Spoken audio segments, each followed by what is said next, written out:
Good day, everyone. Welcome to Lebanon in Depth. I am David Brooks, the Director of Planning and Zoning for the City of Lebanon, filling in for City Manager Greg Lewis.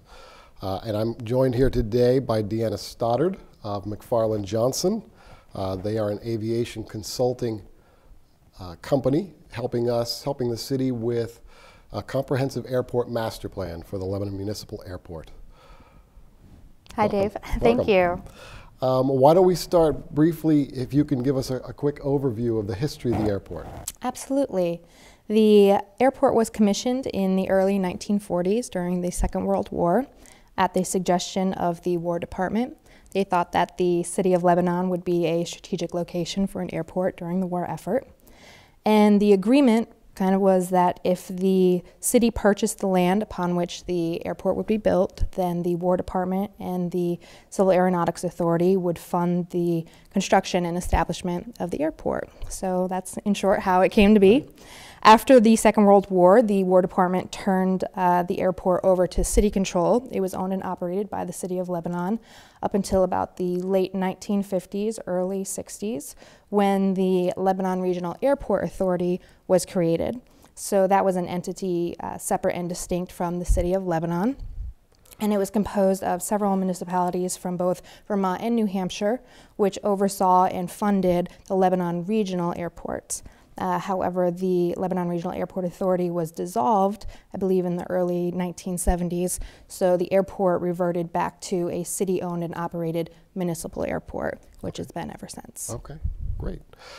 I know that the airport has conducted some master planning efforts in the past. What's going to be different about this one? Great, that is an excellent question. Usually during the planning process, conversations between consultants and the clients, the airport sponsor, which is in this case is the City of Lebanon, there's usually a goal or an angle, so to speak. You begin with the end in mind, so what you want to achieve with a master plan, with the planning process. This endeavor is different in that we are kind of going in blank slate, nothing predetermined, nothing trying to skew what happens. So we're really focusing on the residents first, a lot of public outreach, our community conversation efforts in terms of assessing what it is that the residents of Lebanon really want, how they want out of their airport and how they view it, both now and what they'd like to see in the future. Okay, great. So no preconceived notions. Absolutely, right. Perfect. Can you tell us a little bit about who uses the airport? Absolutely. So in aviation, there's generally two different sectors, so to speak. There's the commercial service, where you have regular airline service, and then there's also the general aviation, which is more, I guess you could say, private. So we can talk a little bit about the commercial service. Right now, commercial service at Lebanon is provided under the EAS, the Essential Airline Service, which is a federally subsidized program. It's funded by 100% user fees, by the way, which provides air service to smaller communities such as Lebanon to ensure that they have access to air transportation, airline service. And currently, the airline that's providing that service is Cape Air. And, excuse me, I believe it's twice daily service to White Plains, New York, and then 4 times daily to Boston, Massachusetts. Okay. So that's on the commercial service side. On the general aviation side, that's more of your, you could say, business users, those folks who utilize general aviation for business purposes, whether they own their own airplanes or they use a charter service. More recreational flying, such as pilot training or tourism, fall foliage, leaf peepers, right, aerial photography, that kind of thing. And there's also a strong public value associated with the users of Lebanon. For example, the DART helicopter, those crews right, use the airport and the air traffic control facilities quite often. Okay. Terrific. You've expanded a little bit on the commercial service. Is there more to tell about how that has worked in the past versus how it works currently? Sure. I think the big difference is the focus on the EAS, the Essential Airline Service. That came about as a result of the Airline Deregulation Act of 1978. So prior to that, the government controlled the airlines and the routes, pretty much dictated where and when airlines would fly. After 1978, it became more of a free market environment. So airlines pursued the routes and destinations that were most profitable or most lucrative. So as you can imagine, Lebanon, the city of Lebanon, the size of it, wasn't the most profitable or we could say attractive to those airlines. So the operations and the service started to decline.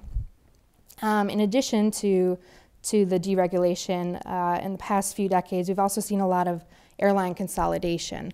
Larger network carriers have been kind of gobbling up some of these smaller ones, right, almost in a pyramid, so to speak. We used to have a lot of airlines, and now less and less. And again, coupled with the size of Lebanon and their focus on the bottom line, right, it is more difficult to get airline service in certain airports the size of Lebanon. However, that being said, for the size of the airport and the size of the community, there is actually pretty good commercial airline service, we think, in terms of the destinations, and the ground service that's provided with the White Plains destination is also something you don't always see every day. From the feedback that we have received so far, just from talking with people in our outreach efforts, they would like to see some improved or increased airline service. And that's not to say that it's not impossible. However, there would be some increased operating costs. There are additional requirements when you increase the type of airline service. The Part 139 certification is something that sticks out in my mind, which, if you're not familiar, the FAA requires additional bookkeeping, record-keeping, training, and most importantly, aircraft rescue and firefighting coverage, ARF coverage. And that's for the larger Right, airplanes. right. And all of those things would increase the operating costs of the airport. So those are just some things to consider down the road if that's an opportunity that we look at. Okay, great. I know that the perception is that the airport costs taxpayers like myself money every year. Can you talk a little bit about that? Sure. So just, and also for those listening and watching, we are engaging in this public outreach effort, the community conversation. We do have a breakdown of this information. So the costs associated with Lebanon Municipal Airport can be broken down from capital and operational. So the capital costs are infrastructure projects such as rehabilitation of a runway or building a terminal, a hangar, et cetera. And most of those projects are funded through the FAA at the federal level or through the New Hampshire DOT Bureau of Aeronautics at the state level. Okay. In addition to that, so the local share is quite small from the capital side of the budgets. If there are any airport revenues or passenger facility charges, PFCs, which the airport can charge to those using the airport, then those go towards the local share. So in terms of the cost to the taxpayer, on the capital side, only those projects which are not eligible for PFCs, or if there are airport revenues that are not enough to cover that local share, then the taxpayers provide funding for that. On the operational side, which deals with more of the administrative costs of operating and maintaining an airport, such as mowing the lawn, plowing the runway, making sure the lights stay on, etc., the Lebanon Municipal Airport tends to operate at a deficit, in which case the city, through the use of the general fund, does provide a subsidy to cover those costs. However, it's not unusual for airports of this size especially to operate at a deficit. While many individuals may think of it kind of as a separate fund or as a business, it really is almost a public service or public utility in many ways. Excuse me. And if you think about the airport in terms of some of the competing departments, whether it's water, sewer, et cetera, some of those departments that can raise their own rates, which the airport cannot, it's more difficult for the aviation fund to raise the money that it needs. However, if you look at the information that we've provided, the briefing packages and the key points that you'll see at our community conversation, our public outreach efforts, the cost per resident per year is very minimal. I think the average annual deficit is about $160,000, which amounts to maybe between $10 and $15 per resident per year. And on the grand scheme of the overall city's budget of about $50 million, that's a very, very small amount. Pretty small fraction. Right, right. Okay. Great. Can you talk briefly a little bit more about who regulates the airport and how does the city have to interface with those agencies? Absolutely, that's a great question. The airport is regulated both at the federal, state, and local level. So at the federal level, we have the FAA, which the General Airport Operating Environment, absolutely. Sure. We also have the U.S. Army Corps of Engineers, which looks at a lot of the environmental components. We have the Department of Homeland Security and the Transportation Security Administration, the TSA, which does the security both inside and around the airport. So, and all of these different agencies, regardless of what level they're at, they all have their own requirements and standards which the airport has to comply with and meet, which can be both very time consuming and costly. However, as part of the grant assurances or sponsor assurances, anytime an airport sponsor receives money or grants funding from a regulatory agency such as the FAA, they are required to comply with those standards and regulations. We recommend that a good working relationship is always healthy and productive. Definitely. Definitely easier said than done. Sure. So at the end of the day, we're all kind of on the same team, the same side. We both want to see a healthy, productive, safe airport. So in finding that line that you can walk between an unfunded mandate, which would be very costly to a city, but yet still complying with the regulation that provides the safety and security that those regulatory agencies, that's the bottom line. Right. Okay. Well, as a member of the city's administration team that's working on this project, I know there's a strong desire to have a lot of public outreach and public input, particularly from residents of Lebanon. Is there more that you can tell us about the outreach effort, things that you'll be doing, places that you'll be having meetings or sharing information? Yes, absolutely.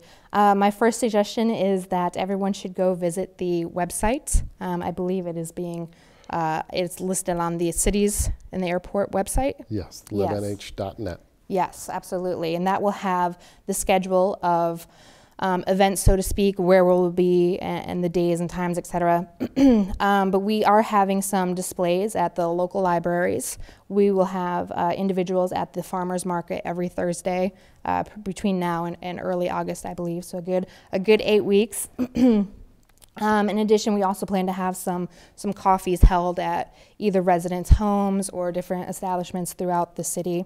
All of that information will be on the website. In addition to that schedule events, like I said earlier, we also have briefing papers and key points for residents who are interested in learning more about the airport, kind of the facts about the financials and the regulatory agencies, any kind of information that they would like to seek, they can find on that website. Great. So in addition to this show, the website will be a one-stop location for everything, all the information that's going to be available about this project. Are there any key dates that the public ought to be aware of? Yes, absolutely. August 25th. Okay. That will be kind of the culmination of our community conversation, our public outreach effort.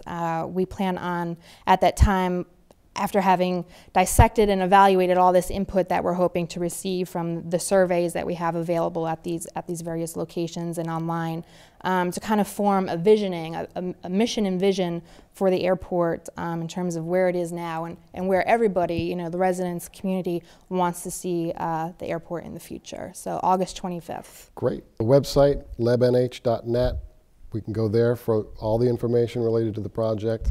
Access the survey there. Yes. Your team and members of the city administration will be out at the farmers market, at coffees, at other events, and all leading up to an August 25th Yes. Meeting and public workshop.